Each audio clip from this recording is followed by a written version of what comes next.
കുറച്ചും പറഞ്ഞാൽ കുറേ മാസങ്ങളുണ്ടാകും. എന്താ ഉമ്മ കരഞ്ഞിക്കാണ്ട് ഫോൺ ചെയ്ത് എനിക്ക് പരിചയമുള്ളൊരു കുടുംബത്തിലുള്ള ഉസ്താദേ എൻ്റെ കുട്ടി തന്നെ. അപ്പം എന്താ കുട്ടിക്ക് ക്യാൻസർ, ടെസ്റ്റ് ചെയ്ത് നോക്കുമ്പോൾ റിസൾട്ടിൽ ക്യാൻസറാണ് വന്നിട്ട്. ഉമ്മ വല്ലാതെ കരയുകയാണ്. അങ്ങനെ തന്നെയാണ് ഉമ്മാൻ്റെ ഹൃദയം.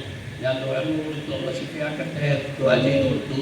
പക്ഷേ നിങ്ങൾ നോക്ക്, മക്കൾക്ക് അസുഖം വരുന്ന കരയുന്ന ഉമ്മമാര് മോന് നിസ്കാരമില്ലാത്തവരോ മകൻ ചിലവും പലന്മാർക്കും കരച്ചിൽ വരാറില്ല. മകൻ ലഹരിയുടെ അടിമയായി പോകുന്നതിൽ പല ഉപ്പാർക്കും ഉമ്മാർക്കുന്ന സങ്കടം അന്നത്തെ കാലല്ലേന്ന് സ്വയം സമാധാനിക്കുക. അന്നത്തെ കാലല്ലേ, അങ്ങനെയൊക്കെ അല്ലേ നമ്മൾ വളർന്ന കാലമല്ലോ. ഇന്നിപ്പോൾ കുറച്ച് ലഹരിയൊക്കെ വേണ്ടെന്നുള്ളിടത്തോളാണ് ഉമ്മിപ്പുള്ളത്.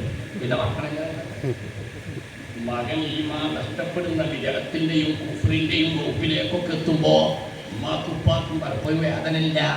അപ്പം ഇന്നത്തെ കാലമാണ് നമ്മൾ നടക്കില്ല. ഞാൻ പിന്നെയും പറയും, നിങ്ങളെന്നോട് ദേഷ്യം പിടിക്കരുത്, നല്ലവർക്ക് പോകാൻ സമ്മതിക്കണം. നിങ്ങളും ഞാനും വിശ്വസിക്കുന്ന നേതാവ് ലോകഗുരു അല്ലാഹുവിൻ്റെ ഹബീബ് മുഹമ്മദ് റസൂലുള്ളാഹി സ്വല്ലല്ലാഹു അലൈഹി വസല്ലം നിന്റെ ഹബീബ് ആവണം. എനിക്ക് മുത്തുനബിയോട് ഇഷ്ടം വേണം. നിന്റെ ഹബീബ് മുത്തുനബിയെ കുറിച്ച് പറയുന്നത് അവിടുത്തെ ചെറുതാക്കലാണെന്നാണ് എനിക്ക് തോന്നുന്നത്. അവിടുന്ന് അല്ലാഹുവിൻ്റെ ഹബീബാണ്, അല്ലാഹുവിൻ്റെ ഹബീബാണ്. മുഹമ്മദ് റസൂലുള്ളാഹി സ്വല്ലല്ലാഹു അലൈഹി വസല്ലം തങ്ങളെ കുറിച്ച് പറയാൻ ഏറ്റവും നല്ല പ്രയോഗം അങ്ങനെ തന്നെ. റസൂലുള്ളാഹ് എന്ന് പറയണം. ഇമാമുന ശാഫിഈ റളിയല്ലാഹു അൻഹുവിന്റെ വചനം തബഖാത്തു ശാഫിഈ കുബ്രയിൽ ഉദ്ധരിച്ചിട്ടുണ്ട്. റസൂൽ സ്വല്ലല്ലാഹു അലൈഹി വസല്ലം എന്ന് മാത്രം പറയുന്നത് അത് കേടാ. റസൂലുള്ളാഹി എന്ന് തന്നെ പറയണം. കേവലം റസൂൽ എന്ന് പറഞ്ഞാൽ ദൂതൻ എന്നേ അർത്ഥമുള്ളൂ. ഇത് റസൂലുള്ളാഹി തങ്ങളെ കുറിച്ച് പറയുമ്പോൾ റസൂലുള്ളാഹി എന്ന് തന്നെ പറയലാണ് അദബ്.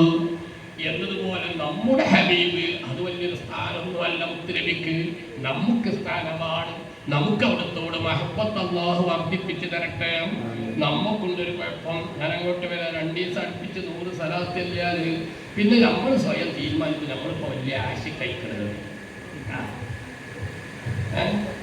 മുഅ്മിനീങ്ങളെ, എന്താണ് മഹബത്ത് എന്നൊക്കെ പറയാനല്ലാതെ അനുഭവിക്കാൻ അല്ലാഹു നമുക്ക് ഭാഗ്യം തരട്ടെ.